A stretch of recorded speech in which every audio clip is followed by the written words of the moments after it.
or noise, but just a warning in case you might hear some background noise, but they should be all good. But I thank you all for being here. As Mia said, my name's Cami Goldhammer.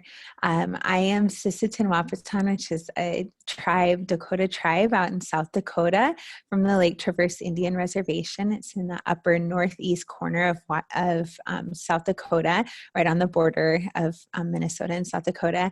But I have actually been in Washington State. I'm third generation in Washington State, and I'll talk a little bit more in depth when we talk about historical trauma and unresolved grief, about how my family got here. And it was through a series of government policies and whatnot that was focused on moving Native people out of their tribal communities to urban areas to assimilate, and hopefully, in the end was to get rid of Native people. And sure enough, we gathered here too. So our communities have really thrived in many urban areas as well. But I'm a clinical social worker, and I'm also a IBCLC, a lactation consultant, and I am a newly trained doula, which is a really interesting identity for me. I was just talking to someone the other day about how I haven't quite embraced that, even though I've now attended a birth and did a training, and I run a doula program. And so I'm like, I feel like that's pretty legit doula, but it's still, an identity piece that I'm grappling with and still being comfortable talking about. But I was just quickly kind of like browsing through the names of everyone that's on here. I see a lot of familiar names of people that I know and love in the community. And then there's a lot of folks that I don't think I've met before. And so just a little brief overview about me and the work that I do. As I already said, I'm Sisseton Wahpeton is my tribe. I grew up in the urban area here in Seattle, just east of Seattle, and have been in the urban community my whole life though. And I have done a lot of work over the years, specifically on historical trauma and unresolved grief, and how that impacts or affects attachment and bonding and parenting practices in the Native community, in Native families. And so I've been doing that work as a therapist since we graduated in 2006. So going on 24, that's a lot of years. 16 years. I don't know. I can't do math right now, but it's been a while that I've been doing this work. And starting in 2009 with the birth of my first baby, I kind of got a little bit more immersed in the field of breastfeeding, birth practices, and particularly as a Native person, delivering my babies, learning how to breastfeed, accessing resources, things like that, really opened me up and kind of moved me into this new direction of really focused on specifically maternal child health in the Native community. I do a lot of work nationally as well, not just here locally. I have a training called the Indigenous Breastfeeding Counselor training, where I go to tribal communities all over the US and Canada, training Indigenous people as breastfeeding peer counselors. And so we've done 10 trainings so far in our first, we just started year 3 last month. And so we've done 10 trainings and trained over 220 Indigenous people as breastfeeding peer counselors. And then I do a fair amount of speaking and whatnot, and consulting on maternal child health in tribal communities. And then for the last year, I've been able to, very lucky to work for United Indians of All Tribes Foundation, which is for folks in Seattle. A lot of you are in King County are probably aware of United Indians. For folks outside of the area, you might not be as familiar. We are an organization that has spent the last 50 years, we have our 50th anniversary on Sunday actually, so 50 years serving the urban Native population in a lot of different ways over the last 50 years. But one of the things that I've been doing the last year is developing our doula program. So our doula program is called Daybreak Star Doulas. I'll be spending more time at the end of this presentation talking about our work and what we're doing, and hopefully, you know, can be a resource to many of you. And for folks outside of King County, I want to build as many doula programs in tribal communities as possible. So I'm definitely here to support you there. But that's kind of a brief overview of me. Oh, I have 2 kiddos, Dylan and JoJo, and they're awesome. I live in Columbia City in South Seattle. I work in Columbia City in South Seattle. I have a lot of love for the South End and the family south of I-90, and I've been really lucky to serve a diverse group of folks down here too. So I think that's about it as far as an introduction go. Is it okay, Mia, if I just jump in from here? Cool. All right. So we're going to be talking about Indigenous women's people's mental health in the childbearing year. There's a lot to cover in this, and I promise you, like, I will probably not get through everything. For those of you that have seen me talk before, you know that I always say I'm not your girl to stay on time or to finish things when I'm supposed to. I will oftentimes just kind of go on and on and on, but we have a lot to talk about. And I'm really excited to have kind of a broader audience, because a lot of times I speak to tribal communities and I talk to breastfeeding communities. And so I don't want to take for granted this opportunity that I have to talk to so many of you here today. So I've kind of broken this presentation down into 3 parts. The first part is, kind of the pre to the first part is going to be just talking a little bit about Native people in Washington State, and a little bit just so you have a kind of lay of the land and what our community is like here. And then we're kind of part 1 is going to be an overview of historical trauma and unresolved grief.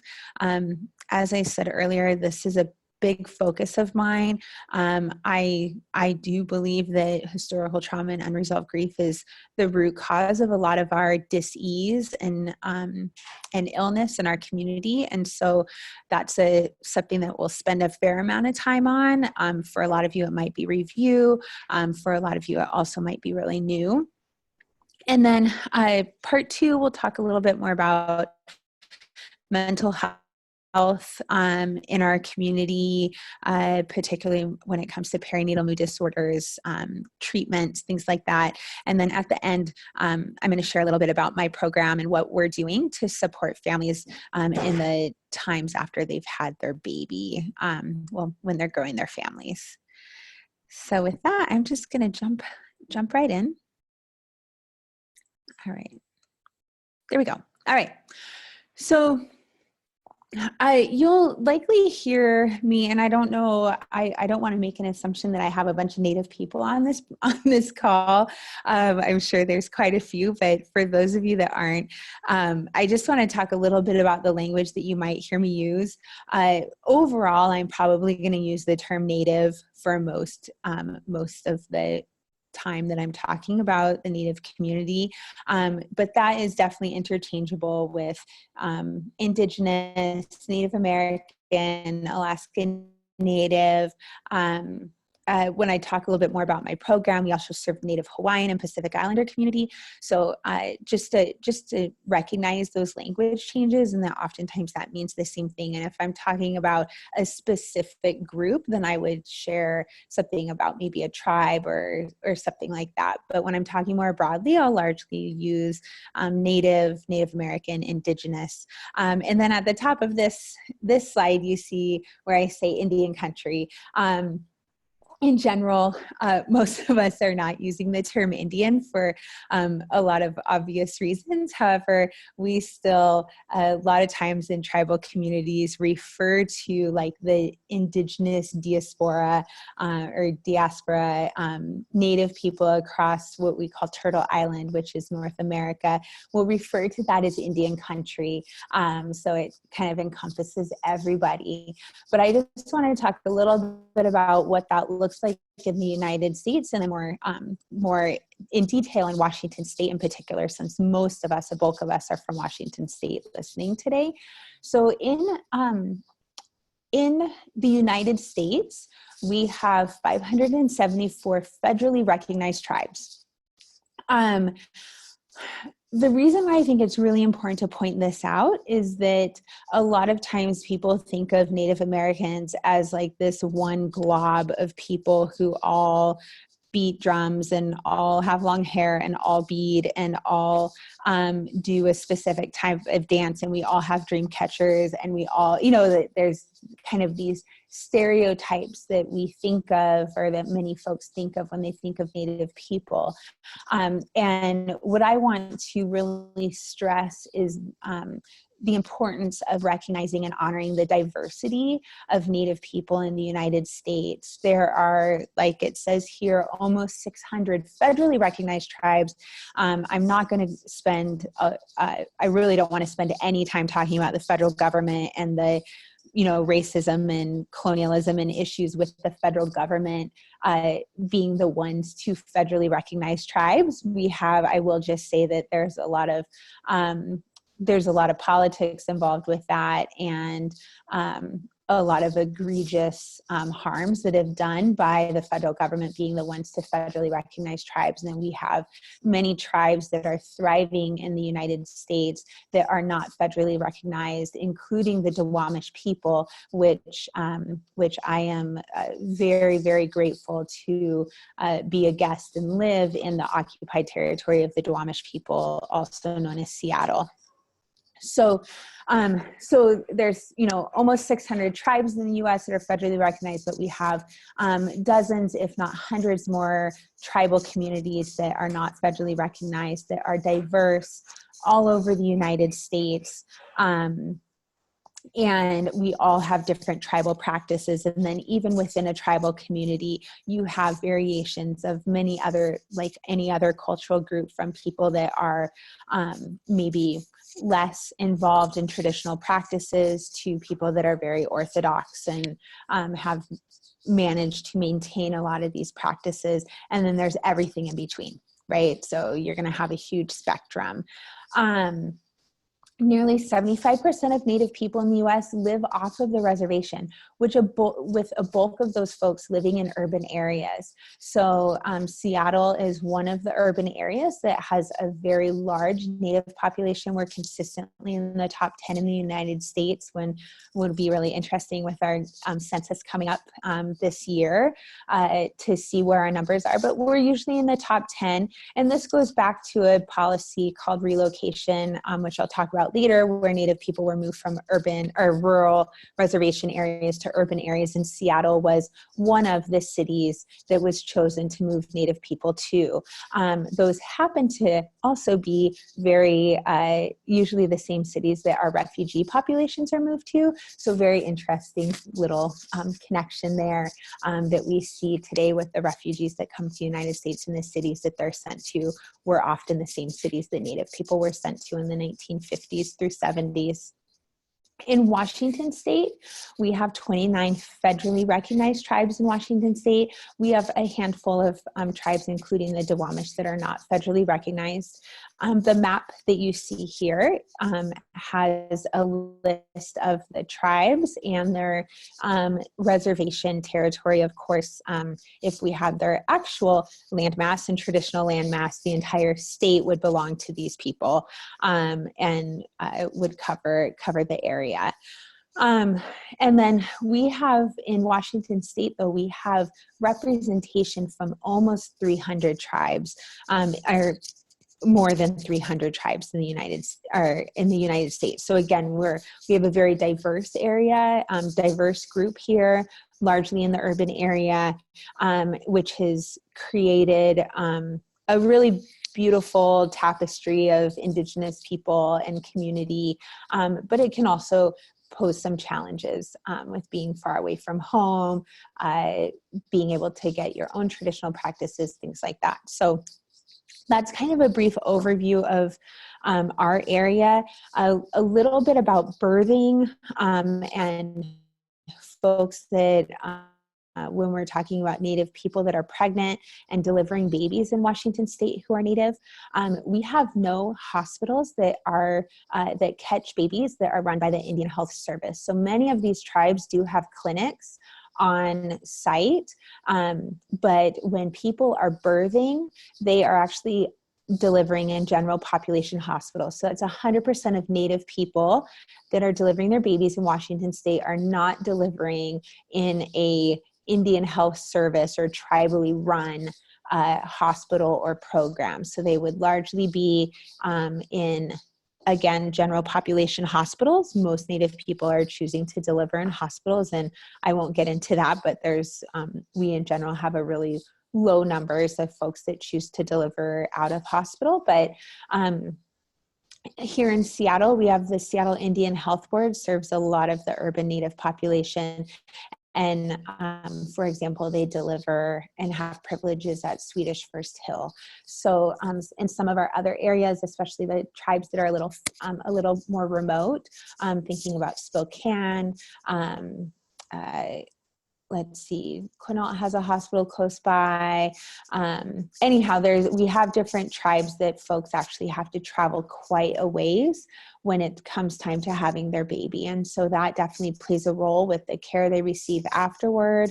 You know, if they deliver, are in Spokane and live on the reservation and have to drive an hour into town to deliver their baby, and then let's say postpartum, aren't feeling that great, feeling a little down, a little concerned about their mental health, but getting back into Spokane for care can be really challenging.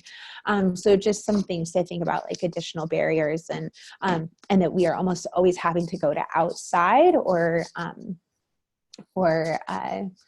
you know, settler, a lot of times we refer to non-Native communities as like settler communities, things like that, that's who we're having to go to for support and help, and that there's a lot of challenges with that. So I'm gonna, like I said, this first part is gonna be talking about historical trauma and unresolved grief. And honestly, if we just get through this, it'll be great. We'll have a great time and learn a lot of information. Because like I said, I really believe that this is a foundation of a lot of dis-ease and trauma within our communities that are continuing to manifest to this day.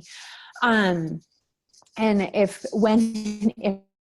we get to kind of promising practices and things that are working in our communities, one of the things that you will see that I stress over and over and over again is the importance of our cultural teachings and traditional practices and having access to those things. And that a lot of our challenges in our community is really just, it's grief and trauma from what has happened over the last 500 years since first contact. So, when we think about, well, no, I'm going to skip ahead to this next slide, and then we'll kind of move back to this one for a second. But I want to do a little brief overview of historical trauma. And again, some of you have heard me do this, and I appreciate you sitting through it a second time or a third time. But some of you, it might be really new. So when we think about historical trauma, what that is referring to is the cumulative emotional and psychological wounding over a lifespan and across generations emanating from massive group trauma. And so this is what we refer to when we say that trauma is passed down from generation to generation, that we are affected by what happened to us, to our ancestors previously, And of course, what we continue to do impacts the generations that come after us. So this is all a circle.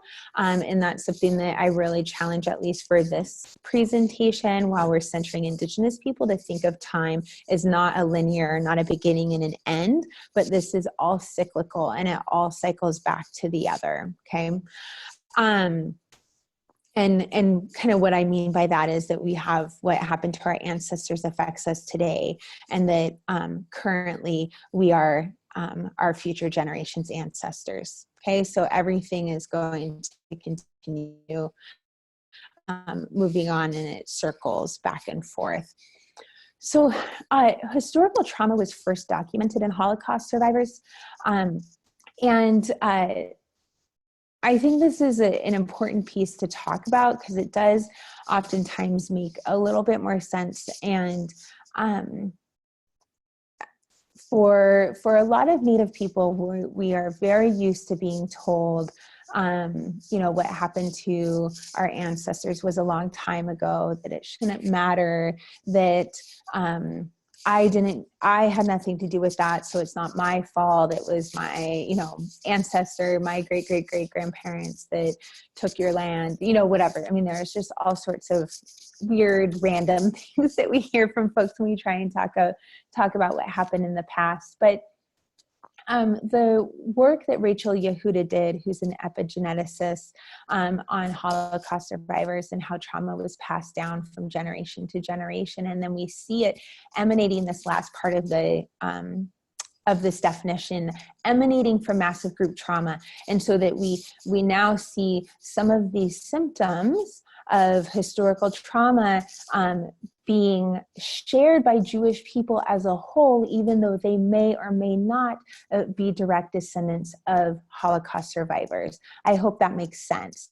So what Rachel Yehuda saw was, she's the daughter of Holocaust survivors, and she was working as a therapist, and had, you know, definitely had an interesting upbringing. Her parents had come to the United States after the Holocaust and settled in upstate New York. And she definitely noticed, like as a child, some interesting behaviors of her community. One is that her parents only hung out with other Holocaust survivors. It didn't matter the occasion, whether it was happy, sad, a celebration, whatever, that within about a half hour, the elders in the community would end up together and they would talk about what had happened to them in their homelands.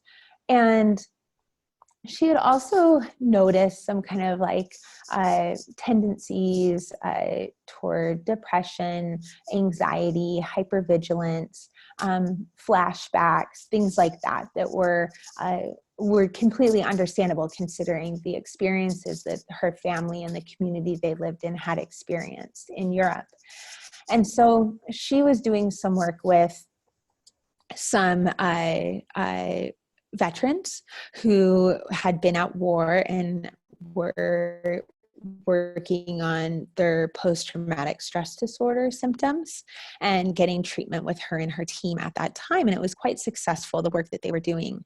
And she started thinking about, well, gosh, the stuff that my family and the community we grew up with went through, while not the same at all, was a trauma. And the experience of these veterans went through some pretty traumatic things. And the treatment that we're doing is pretty successful for these veterans. I wonder if it would be helpful for these folks. And so she started asking her family and her community, would you consider getting therapy? Is this something you would do? And time again, they said, no, we would not. And when she asked why, they said, because no one would understand what we went through. And she didn't, they didn't want to talk about it with some, new baby 25-year-old social worker or anything like that, and talk about the atrocities that they had experienced. And so she decided that she would open up a clinic that would serve survivors, and it would be staffed by highly educated, highly trained Jewish therapists and whatnot. And they would serve and provide treatment for these survivors. And so they opened their clinic, and on day one, the phone started ringing, and they were very surprised when it was the children of Holocaust survivors that were calling, the grandchildren and the great-grandchildren, and then folks that really had were not direct descendants of Holocaust survivors calling because they were experiencing some what I call dis-ease, so depression, anxiety, however that's manifested, that they saw was a result of the traumas of the Holocaust. And so that's how Rachel Yehuda really started looking into this and seeing how is this affecting folks, and how are we passing down this information to generation. And she started researching that more. Of course, we see this in other communities now. This is just a list of a few. I mean, there are unfortunately probably infinite communities that have experienced trauma in this world, particularly as a result of colonialism. But we even have communities like the GLBTQ plus community, particularly during the AIDS and HIV epidemic. When you hear folks talk who lived during that time and talk about their experiences, nobody felt safe.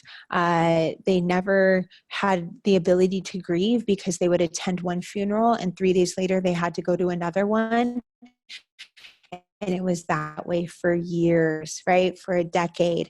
And that leaves folks feeling very, very, very uneasy and vulnerable and scared. And it makes it really hard to be healthy. And so historical trauma doesn't just have to be something like colonialism. And that's the cause. There can be other things that happen in a community that causes trauma and impacts that community for years and years and years to come. And then, of course, we see it in the American Indian, Alaska Native communities. So I'm going to talk about the 6 phases of historical and unresolved grief in Native communities. This work was spearheaded by a woman named Maria Yellowhorse Braveheart. She's Oglala Lakota from South Dakota. She's from the Pine Ridge Indian Reservation and has an organization called the Takini Network, which is focused on healing historical trauma, particularly in the Lakota community in South Dakota. But she's really did something fascinating with her work, where she went from kind of talking about historical trauma and really framing it more as unresolved grief, right? That it wasn't so much the traumas that we experienced, although that is incredibly important. But, for a lot of you that do trauma work, right, we know that what happens after the trauma has a larger impact than the trauma itself a lot of times, right? So if someone experiences a traumatic event and then is in an extremely supported environment, has access to excellent mental health therapy, medical providers that are taking care of them, a family and a friend system that helps them. I mean, of course, these aren't all protective and going to make it so no one experiences any problems if they have things, but we know that it's a little bit easier. A lot of times they might have, I think I'm flubbing my words, so I'm sorry, I should just stop talking about this.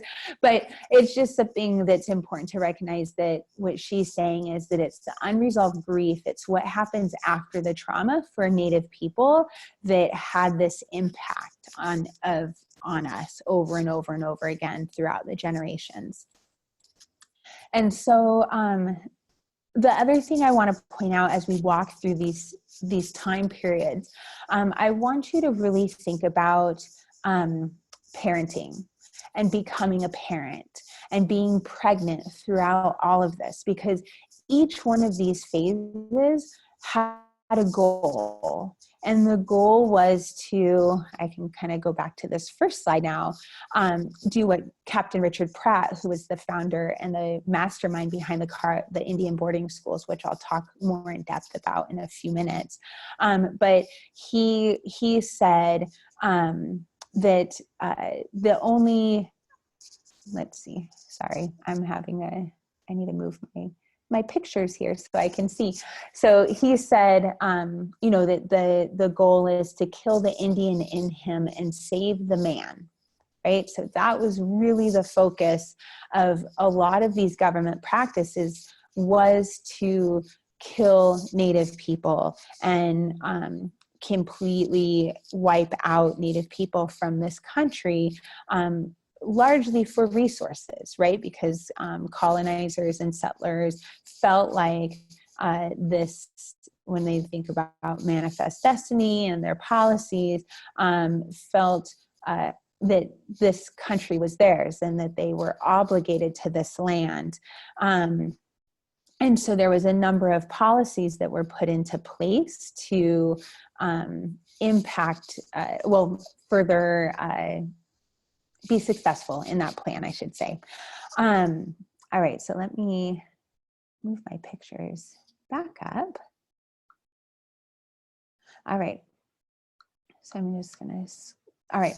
So when thinking about, as I go through these, think about being pregnant during these times. Think about parenting during this time, giving birth in this time, learning how to breastfeed during this time, having to be a caring, loving, supportive parent, during this time, and given what they were experiencing, right? And I'm not going to go so much into it in this presentation, but I spent a fair amount of time talking about how parenting, mothering in particular, is not natural. It's not innate. It is something that we learn. We learn it every single day from the moment we are born. We learn how to parent by the caregivers that are around us. And so thinking about that and how Native people today, as we become parents, are directly impacted by each of these phases, because it impacted our parents who parented us, our grandparents who parented our parents, our great-grandparents who parented our grandparents, all the way back to first contact, right? And so all of these things have an impact.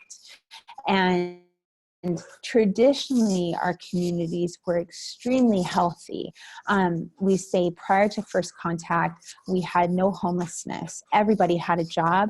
Everybody had a house. Everybody had a role in the community, and everyone was supported, and particularly the postpartum period. And I hope we're able to get to this toward the end of the presentation. But when we think about traditionally how we cared for people in the postpartum period, we had very strict protocols, right? Those first 40 days were sacred ceremony. They were reserved for a time for a family, particularly a mother and a baby, to get to know each other and care for each other and establish their relationship, in the entire community surrounded them to enable them to do that in the healthiest way possible, right? And so think about losing that. And it's hard for us to say there was no such thing as postpartum depression 500 years ago. But one thing, I just got a thing saying my internet was unstable. So Mia, feel free to text me on my phone if things are cutting out or if I need to do anything, but I'll just keep going. So thinking about, again, having a baby, and doing that, okay, thank you. Mia says it's okay, thank you. Doing that as Custer's cavalry is coming to attack your community, right? And that you need to keep your baby safe, or maybe you're 3 days postpartum, right? And what is the impact that that's going to have on you and your baby and have lifelong, right? So just keep that in mind as we go through each of these periods. Because I promise you that they all impact the families you're serving today if you're serving Native families. So the first is first contact. This is the late 1400s, early 1500s. This was a period of time that was really, there was what is called life shock, right? Many Native people particularly on the East Coast, had no idea that there was other people in the world, right? Like we hadn't met them before, didn't know about them. And so it was a very shocking experience to all of a sudden have these new folks in the community who looked very different, spoke a different language, dressed differently, ate differently. Everything was just like a complete shock to these folks. This was also marked by a period of genocide. So this happened pretty much immediately. The European colonizers that came to the United States from Spain, England, Italy, began killing tribal communities on the East Coast and completely decimating these tribes. And we see that. I didn't put up a map of present day tribes in the United States, but if you go ahead and Google that after we're done here, you'll actually see that there are very few tribes on the East Coast of the United States, and which ones are there are extremely small. They have very small land masses, and there's a reason for that, right? They were the first to be contacted, and they were the first to be killed off, okay? There was also no time for grief. So this is what we talk about when we have that unresolved grief. Think about your own cultural practices, what you do to honor the dead, right? And one thing that my dad always says when it comes to grief, because him and I all have some pretty interesting conversations around spirituality and religion, and we have kind of some differing opinions on things. But he always says, like, what we do for the dead is for the living, right? For the people that are left behind, whether that's the funeral, whether it's sitting Shiva, whether it's singing certain songs, whether it's eating certain foods, whether it's burying them in a certain way and certain clothes, all of that is for us to know that we've done the right thing to move them on to the next phase of their journey, whatever that is, right? If that's moving into another world, if that's moving into the stars, into heaven, whatever your belief system is, it's often the people that are left on earth that are responsible for doing that.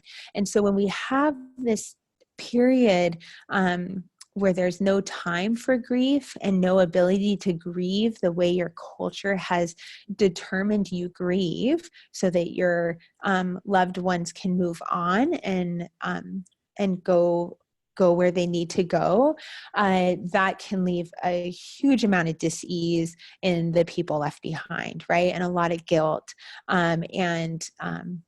to where they may even feel like they're being burdened with that person's spirit because they couldn't do what they needed to do to move them forward.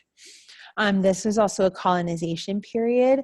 So this is where we see an introduction of disease that we prior had no immunities against. Which is continues, is a very present day issue as well. So this has been something that's been going on for a long time.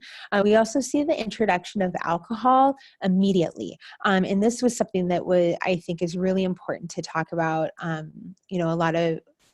think that it's important to note that Europeans knew exactly what alcohol did, right? And to introduce alcohol to tribal leaders who had never had alcohol in their lives, there was a purpose behind that, and they knew what it did. And that was often what was happening, is that alcohol was brought into our communities to manipulate our leadership, to sign over or sign treaties that were completely unfair and terrible deals. So, and then of course, traumatic events. The second phase is called economic competition. This is where we see sustenance loss. This is where, prior to first contact, again, all Native people we had 100% of Native people were housed, 100% of Native people were employed. Nobody lived in poverty. Nobody went hungry. That was all taken care of by the community and the traditional roles of the community. But once capitalism and money and this new form of commerce was introduced, Native people were automatically at zero. Right? They were automatically poor. And knowing how money is passed down from generation to generation and that intergenerational wealth of moving families up, Native people have continued to be the most poor people in the United States, particularly Native children are the ones that have the highest levels of poverty in the United States. So again, something that is really challenging. And when we think about parenting through that, how challenging that is, and that we have families that are literally having to choose between going to work or going to get mental health treatment. And they can't, that's for most people a pretty obvious choice. They're going to go to work and make money so that they can take care of their family. We have the invasion and war period. This is marked by extermination of Native people. Again, furthering that genocide. It is estimated, I should say, that there were around 250 million Native people in the United States at first contact, and the estimated low is about 25,000. So when we talk about genocide, that's what we mean. There are currently about 4 million Native people in the United States. So, next time you see a Native family with a lot of kids, know that there's a lot of work that we have to do to rebuild our populations, because it really was wiped down to almost nothing. We have our refugee symptoms during this time as well. Then the subjugation and reservation period. This is where things are getting a little bit more present day. So we're moving into the 1800s at this point, early to mid 1800s. Native people were confined and translocated to reservations. This was a very difficult time. When we think about culture and what makes up a culture, that is typically our food, our language, our spirituality, and our land, right? That's what creates a culture.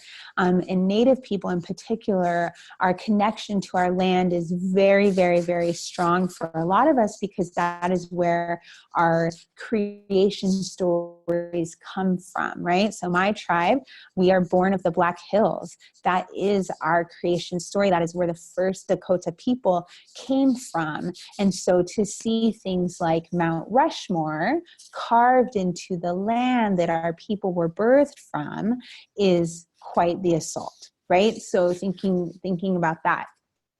So Native people were moved off of their traditional lands, often onto lands that were seen as invaluable. There was no resources on them. That's why Europeans didn't want it.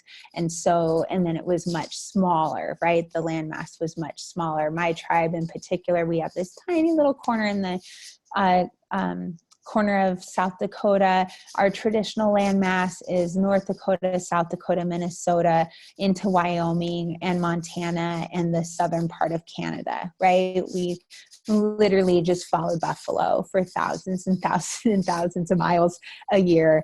That's how I say how adverse we were to staying in one place, is we would just follow buffalo, right? We did not want to stay in one spot, and thinking about what that did to a people to move them then onto this tiny little piece of land in South Dakota, right? That had no buffalo, that had nothing, nothing, and what that did to a people, right? We also see a forced dependence on the oppressor during this time, and a severe lack of security. And this is, again, a point when thinking about being pregnant during this time, right? Having a baby during this time. delivering that baby, parenting that baby into a healthy adult, how hard that would be when you have this dependence on the oppressor. You're no longer in your homeland. Most of your family and relatives have been murdered, right, and taken from you. You no longer have your elders in the community, your midwives that took care of you, that took care of women during this time, that made sure you ate the bone broth and made sure that you had nettle tea, made sure that your hair was braided, all of those things, right, which were very supportive of a healthy postpartum period, was all gone at that point, right? It was all gone, and they moved that into isolation. We have the boarding school period. After that, this started in about 1835. The first boarding school was founded by Captain Pratt, who I shared his quote a couple minutes ago. The boarding school period lasted for about 100 years. It went into the 1950s. And during this time, it's estimated that up to 75% of Native children were removed from their families, forcibly removed, kidnapped, by the United States government, and largely the Catholic Church was their primary partner, although the LDS Church had some boarding schools in the Southwest as well. And so there was a couple other churches that were involved, but largely the Catholic Church. And they took the children, forcibly removed the children, and had them stay at boarding schools for most of them the rest of their childhood. Again, this lasted for about 100 years, so we call this group our lost generation. The purpose of the boarding school was to kill the Indian and save the man. Immediately upon arrival, the kids' hair was cut.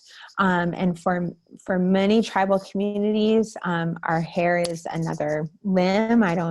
For a lot of you that know me, my hair's very long. I don't cut my hair.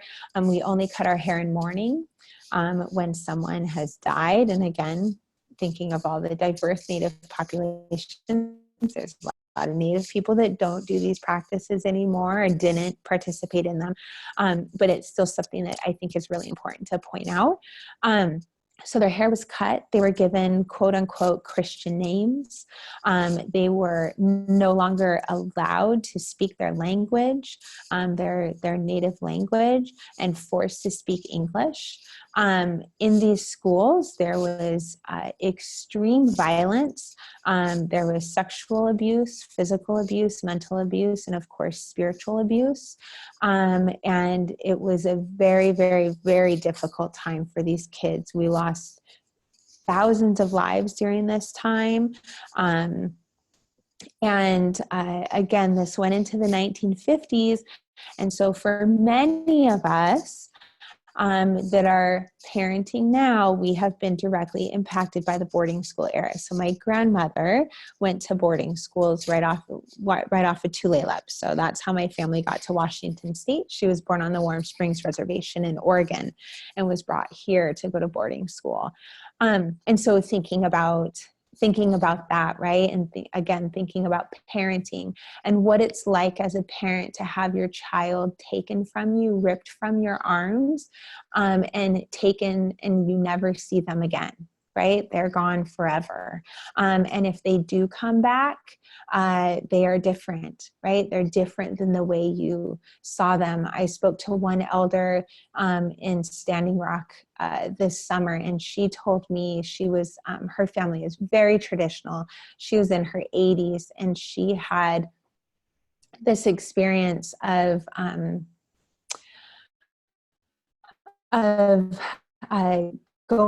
she didn't go to boarding schools because her family lived in a very rural area, and they basically kind of gone unnoticed. But she said every day when she woke up, and I don't know the Dakota words, but every day she woke up, and the elders in her family, her mother, her grandmothers, her aunties, would say in Dakota, so the translation was, I'm so happy to see the sun on your face this morning. Right. And that was kind of her way, their way of saying good morning or greeting her, right? They're so happy that she woke up and that the sun is shining on her face because it's so beautiful, right? And she's like, think about the kids that went to boarding schools, and every single day they woke up and nobody said good morning to them. right? And in fact, these nuns and priests looked at them with disappointment that they did wake up and they didn't die in their sleep. Okay, so those are really big things, and that this impacts, right? These are folks that, you know, like I said, my grandma went to boarding school, right? And she parented my dad, okay? And my dad parented me, right? There's no way that we can't be impacted by these practices. And then we have forced relocation and termination, which is the transfer to urban areas for many Native people. So they moved largely young folks and able-bodied folks to urban areas with the promise of jobs and a great life, when really the goal was that they would assimilate and become disconnected from their tribal communities. So when we think of historical trauma response, this is the impacts of historical trauma on the people, right? This is the constellation of features in reaction to massive group trauma. So what we see in communities that have experienced historical trauma is we might see an unsettled emotional trauma, depression, anxiety, post-traumatic stress disorder, post-traumatic colonialism disorder, as I often refer to it for Native people. High mortality rates. This includes babies, children, adults, and elders. We just have higher mortality rates, and oftentimes more drawn out, painful, longer deaths. High rates of alcohol abuse. I will also acknowledge that Native people have the highest rates of non-use. So more Native people don't drink than any other community in the United States. And so that's not often a story that we share, but it's true.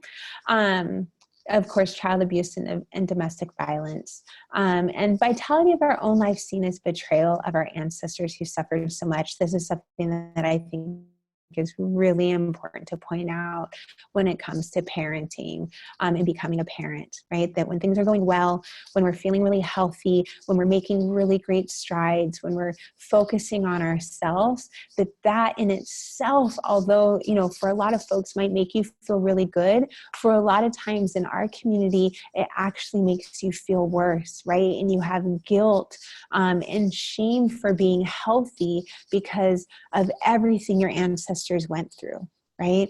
And which is a really difficult thing to talk about, right? And not something that we can always share with other folks, and they understand it. I'm going to kind of move through let me finish this, and then I'm going to move through because we're already at 105, and I haven't even finished section 1, so I'm so sorry.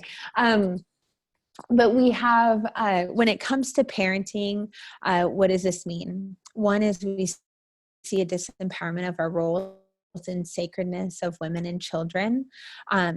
We see a devaluation of traditional Native parenting, and the removal of our basic rights to raise our own children our own ways. Native kids still are disproportionately affected by the child welfare system. There's a huge disparity in the number of Native children in care, and due to the structural racism and institutional racism, it makes it very hard for Native people to become foster parents. And so these kids are placed in non-Native foster homes, again, disconnected from their culture, disconnected from their community, and then we expect them to grow up and be healthy and have children of their own and be healthy parents and have that be a good time. And that's just not the way it goes for a lot of folks. We see negative impact on our self-esteem as parents and as Native people. You know, thinking about, like, we're often taught as Native women that our breasts are for selling butter, that we make better mascots than mothers, things like that. And this all impacts that postpartum period, right? And our mental health during that time. Do we feel confident as parents? Do we have the support system as a parent? Things like that. So I'm going to skip ahead just in the interest of time. I'm going to assume that a lot of you already have a pretty basic understanding of perinatal mood disorders, from the baby blues to postpartum psychosis. I'm not going to spend time on here just because I need to get through this. But if you have additional questions, please feel free to ask me later. My contact information will be at the end. Talk to your colleagues, all of that. But I think, thinking about risk factors for perinatal mood disorders, a lot of times what we talk about is kind of more recent things, right? So we have a history of depression. We have postpartum depression in previous pregnancies, experienced a stressful event in the past year, relationship problems with the non-birthing parent, a weakened support system, financial problems, unplanned or unwanted pregnancy. And those are all very true. And then a lot of the times, though, we are leaving out this historical context as well, right? That like when Native people come to you for care, they're not coming to you as someone who the only things that mattered are things that happened to them within the last year, right?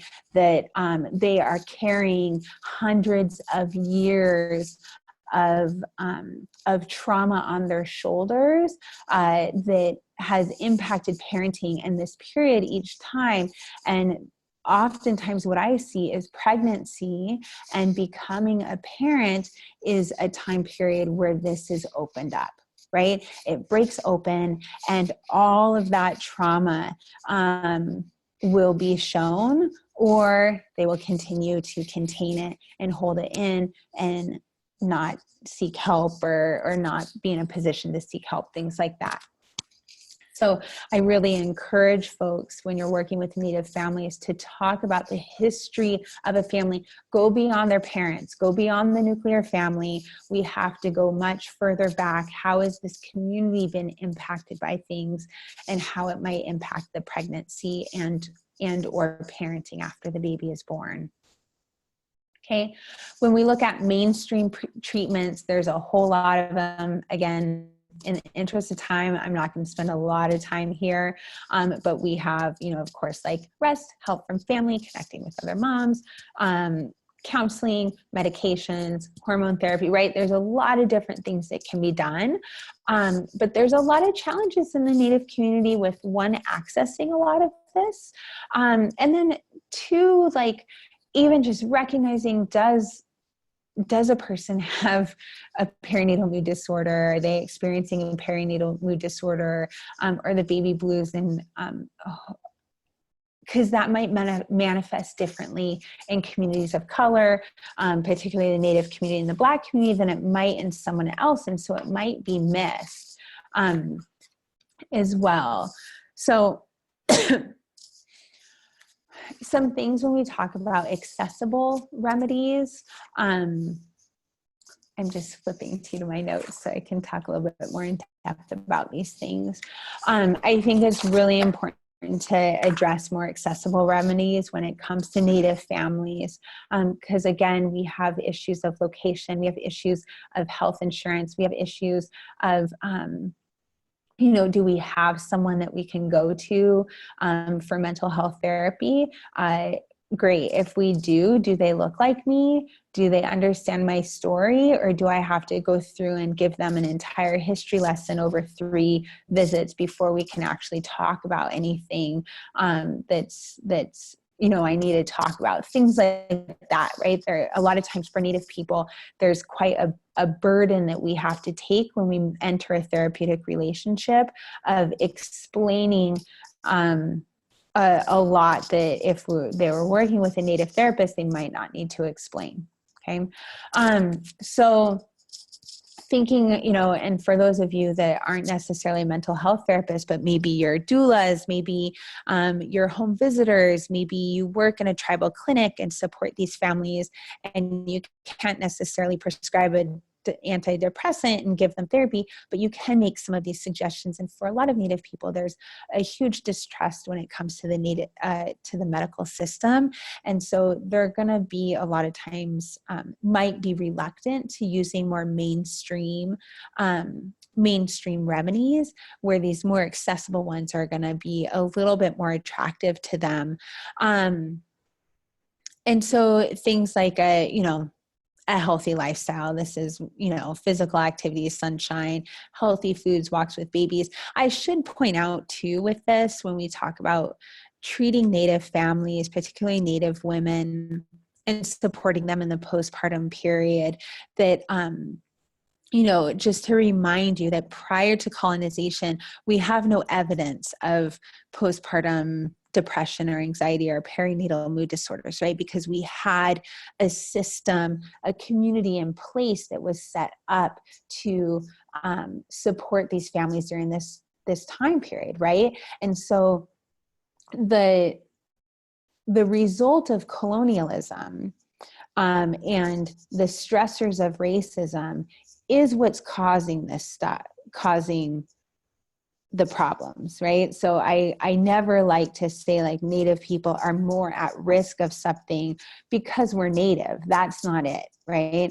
It is because of racism. It is because of trauma. It is because of colonialism that we are at risk, right? There's nothing about Native people, Native women on a biological level, right, that is that they are doing wrong or creating. What I always tell our families, and we just had a maternal mortality event to talk about the high number of Native women dying of pregnancy-related causes. And what I said at that event is that you are perfect, right? As Native women, we are perfect and we are great. And it is our system and our community that is either letting us down or not supporting us in the ways that we should be supported during this time. Because we still have these Stone Age bodies, right? Our bodies don't know that we're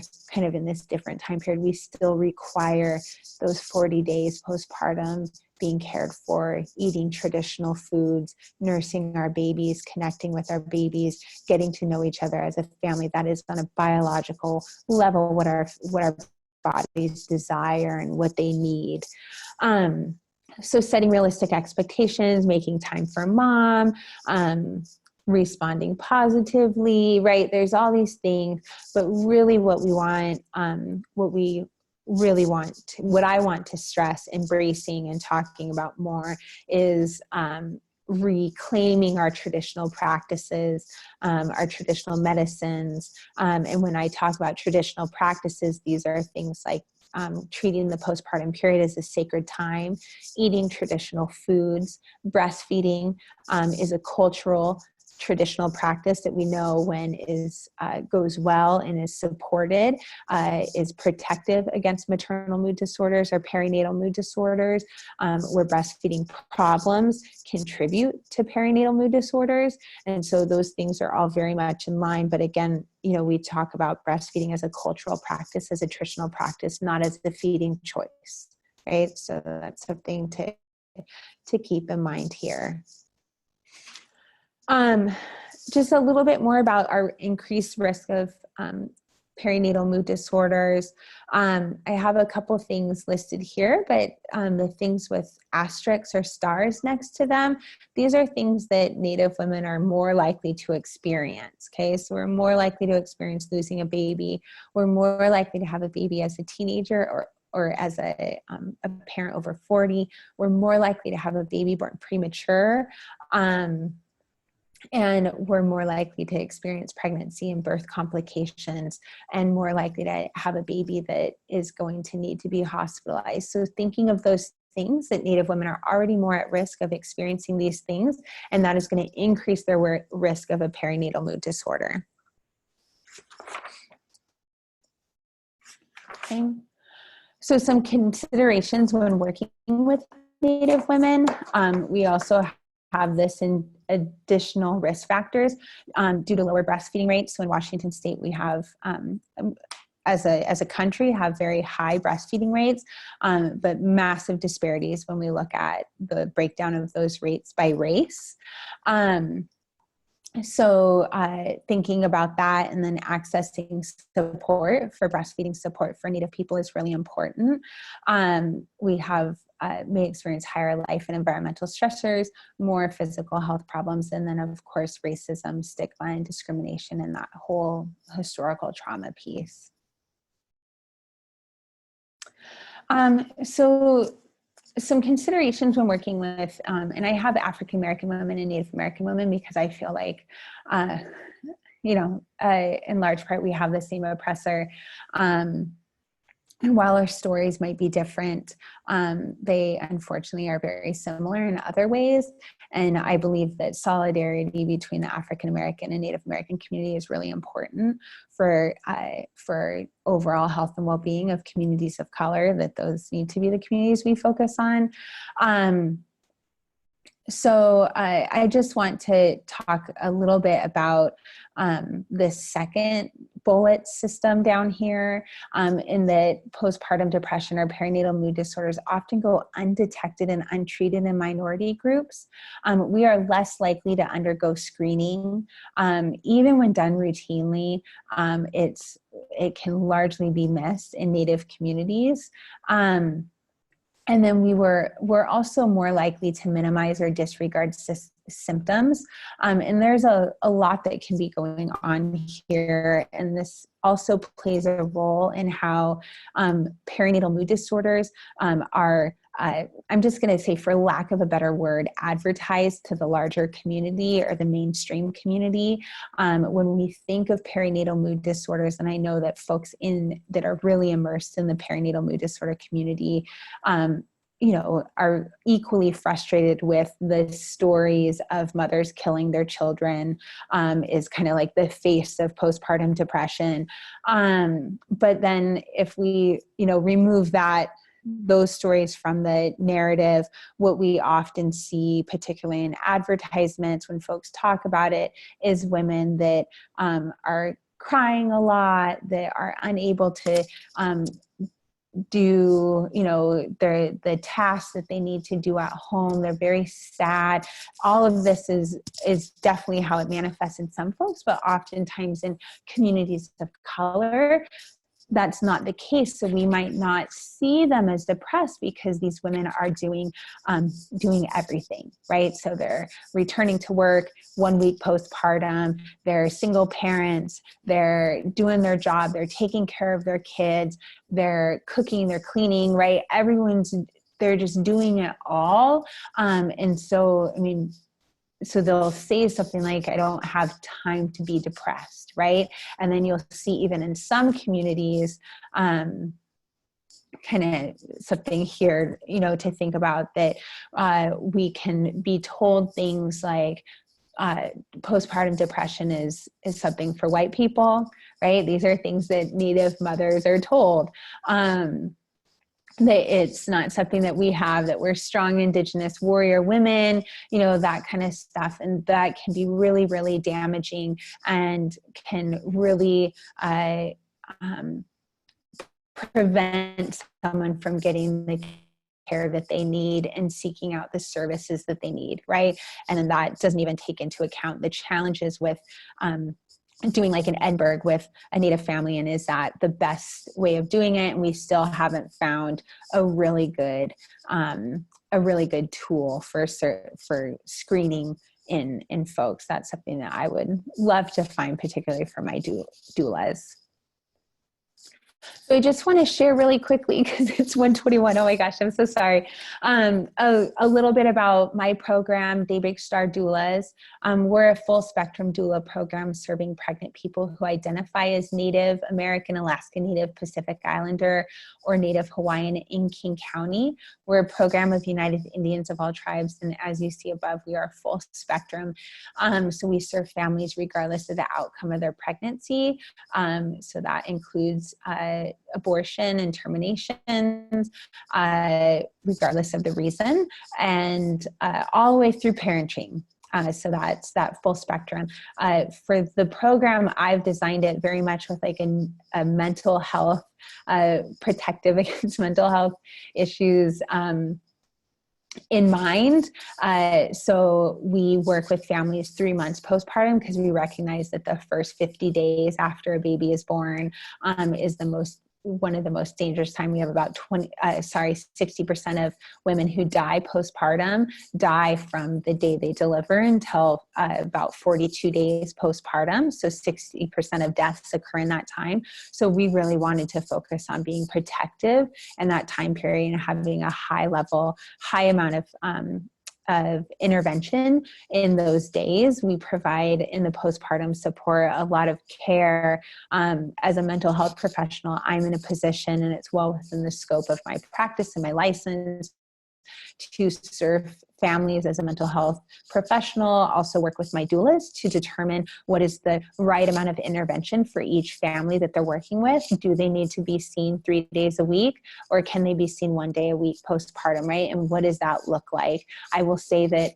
so far, every single one of our families are getting visits at least 3 days a week after they have their baby for about 4 hours each.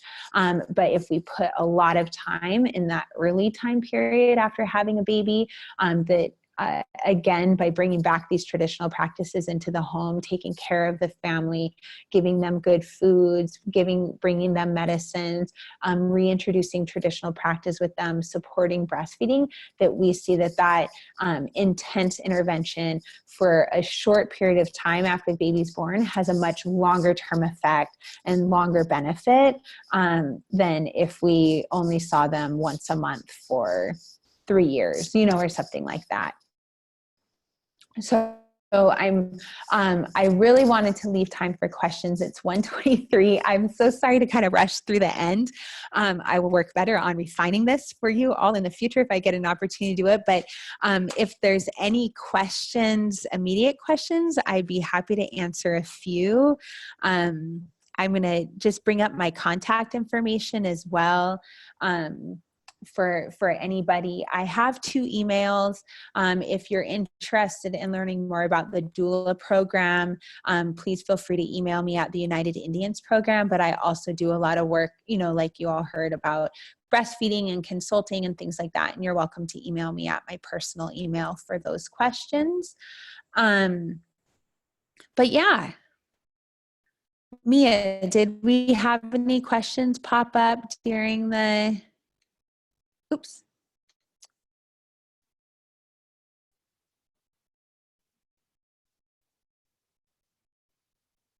I might have to do the stop share.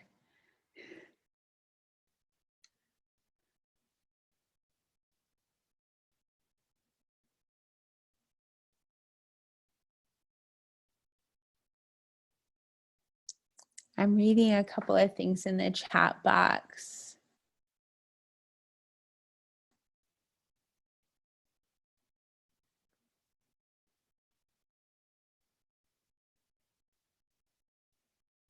Okay, interesting. Okay, so one of the questions is from someone, I'll just address this, who asked about, aside from historical trauma, are there other cultural considerations to consider when working with Native mothers, fathers, and families? And then she gave an example of working with a family and was told she learned that like direct eye contact was considered rude and aggressive, right?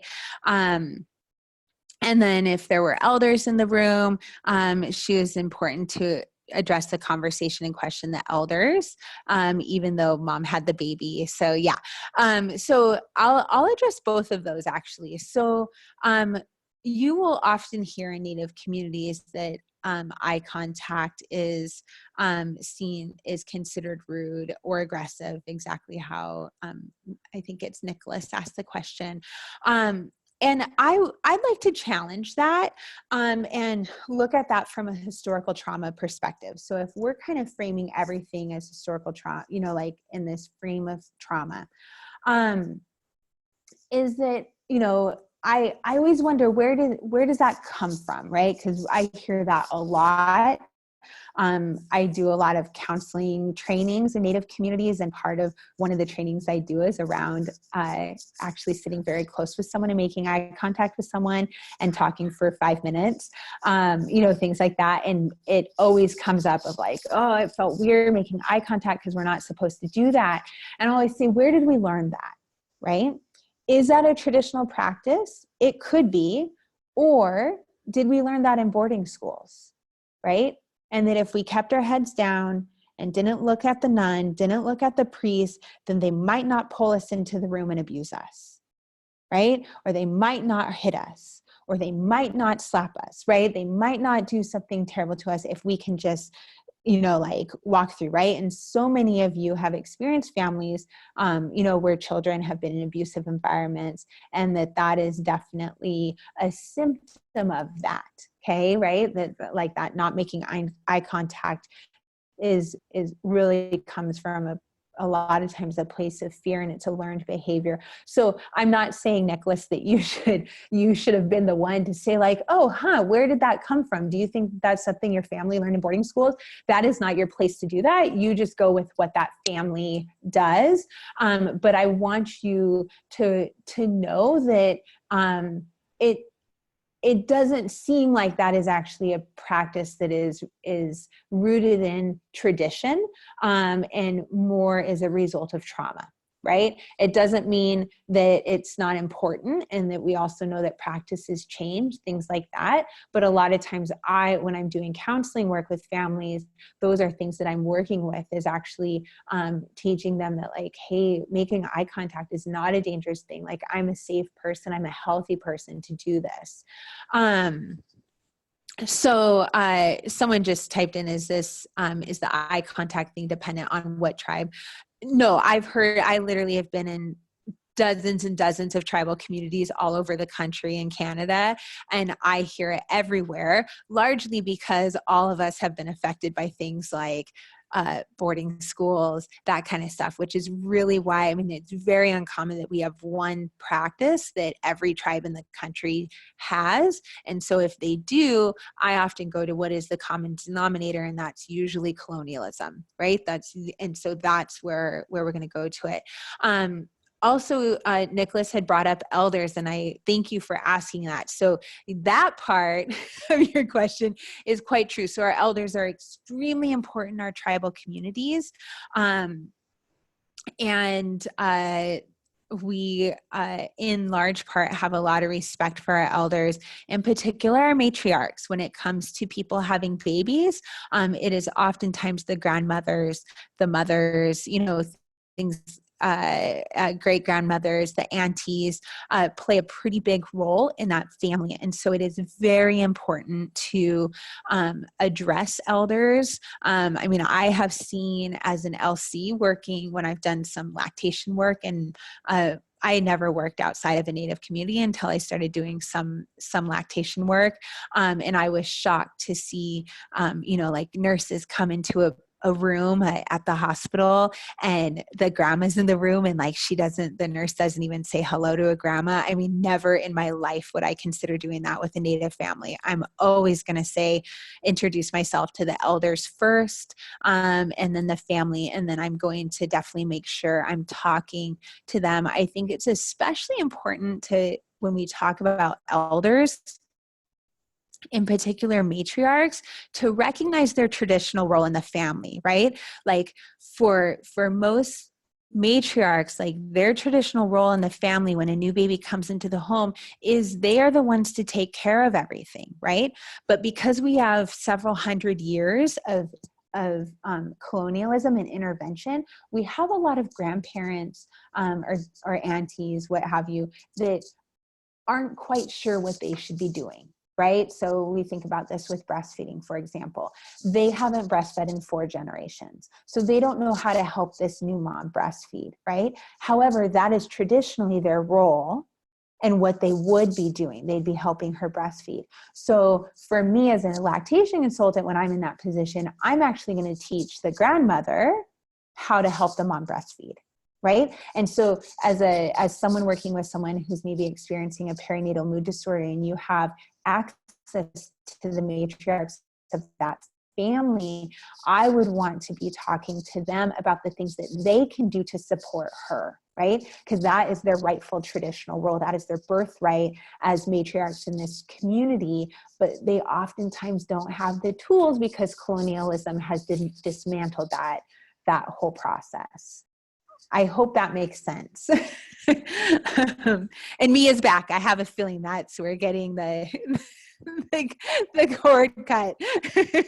Thank you, Cami. I really appreciate it. I'm not sure about your time frame. There's a couple of other questions. If you have time and you want to keep addressing those questions, you're welcome to, but I do want to sort of formally end the webinar for everyone else, and just say thank you for everyone who is here. Thank you, Cami, for this wonderful presentation.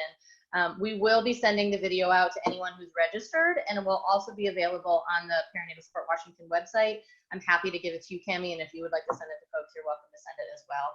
So thank you, Cami, and everyone else who's been here today.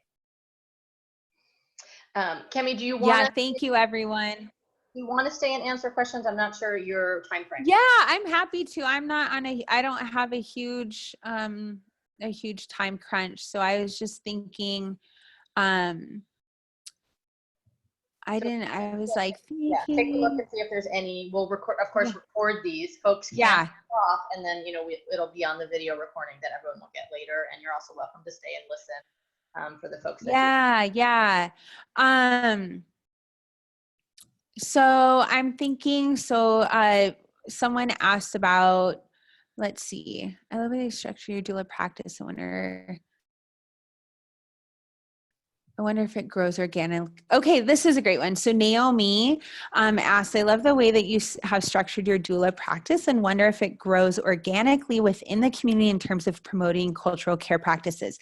If I understand that question correctly, yes, it does. And that's one of the things that is, so my program is funded by Best Starts for Kids, which is a King County levy that we passed a couple years ago here in King County. And one of the really amazing things about my program in particular, and Best Starts for Kids and a lot of work that they're doing, is that they are not requiring that that programs be evidence-based, right? Or that they're evidence-based practices. Because that's a huge barrier. And when we, that could be a whole other presentation of talking about the structural and institutional racism of evidence-based programming. But I will say that we have seen time and time again, evidence-based programs fail miserably in tribal communities, right? And other communities of color, things that have been extremely successful in white communities, middle-class communities, and then they come to a tribal community and they're funded and they get all this money and then it just doesn't work, right? And so it's been really exciting for our program and for BSK, or Best Starts for Kids, to give us the freedom of developing a program that is designed by our community, right? That we were able to create something that really doesn't exist anywhere else. And I actually just right before this, I had a call with the county to talk a little bit more in depth about it, because our program is becoming very successful and we are very, very soon going to reach max level of families that we can serve, and which is a good problem to have, but at the same time, really scary, because I don't know what's going to happen to the families we can't serve. But it is definitely something that's growing, or I like the way you frame that, of growing organically within the community. We are definitely, every single family is treated individually. So I do not have a box, like a straight up, each family gets this. Let's look at a mainstream doula model, for example, of 2 to 3 prenatal visits, birth, 2 to 3 postpartum visits, right?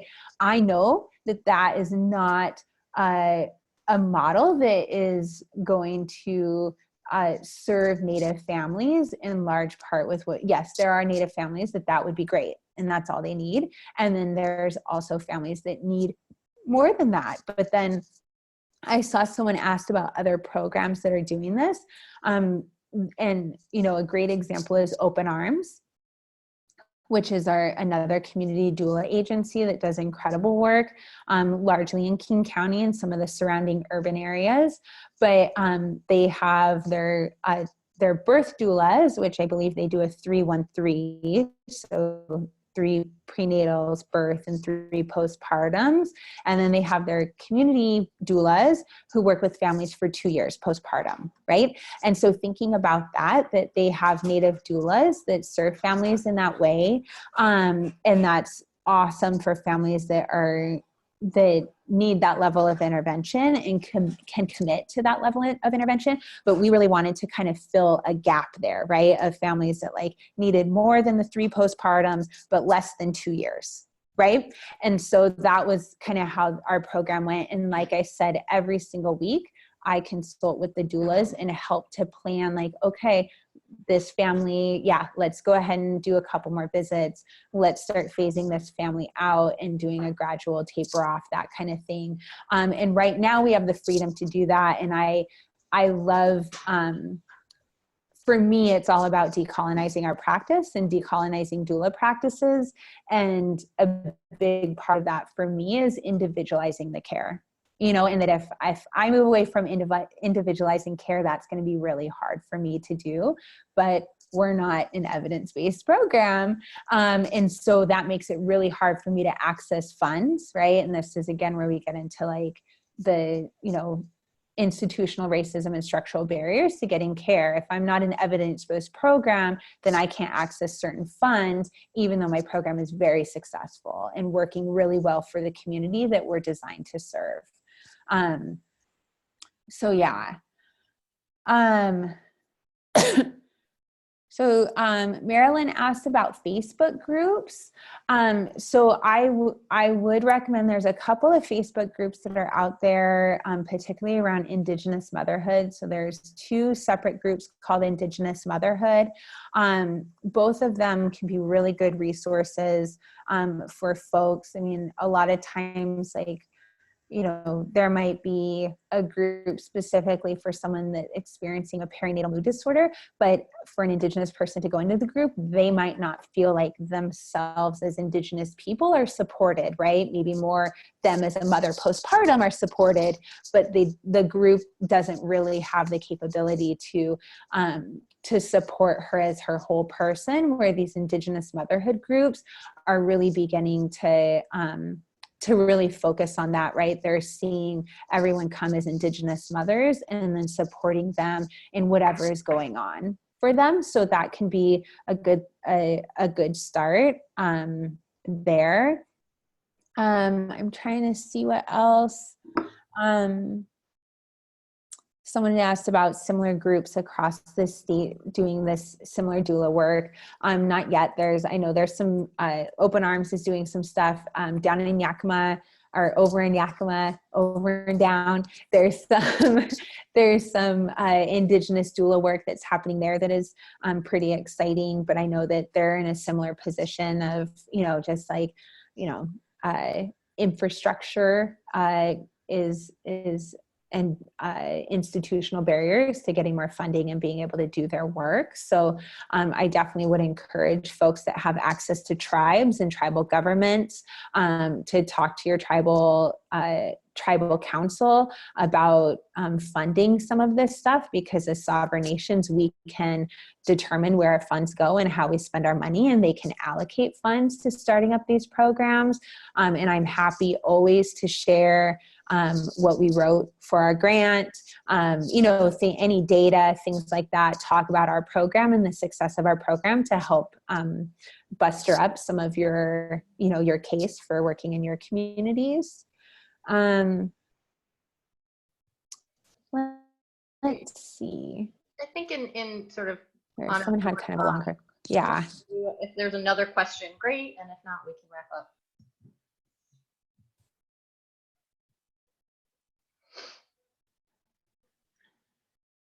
That sounds good.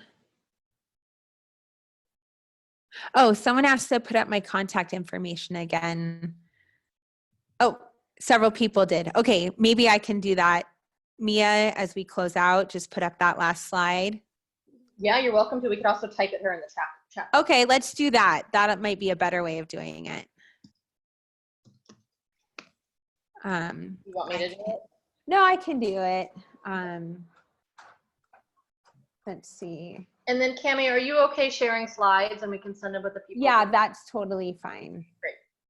All right, so I'm writing my, oh, sorry, I pressed enter. All right, see, gold.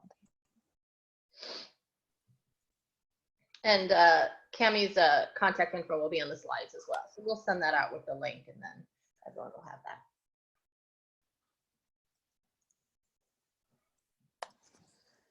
Okay, I put both my emails in there. Great. So go ahead and if anyone wants to copy those down, and then of course we will send them out with the follow-up email if you all registered. And again, Cami, I just want to say thank you. This was so great. And there was, I think, around 70 people at one point on the. Awesome. I think it got out there. And of course, we'll have it be available on the website. So hopefully more people can watch it. Cool. Thank you so much, Cami. Thank you, everyone. Thank you, everyone. Have a great day.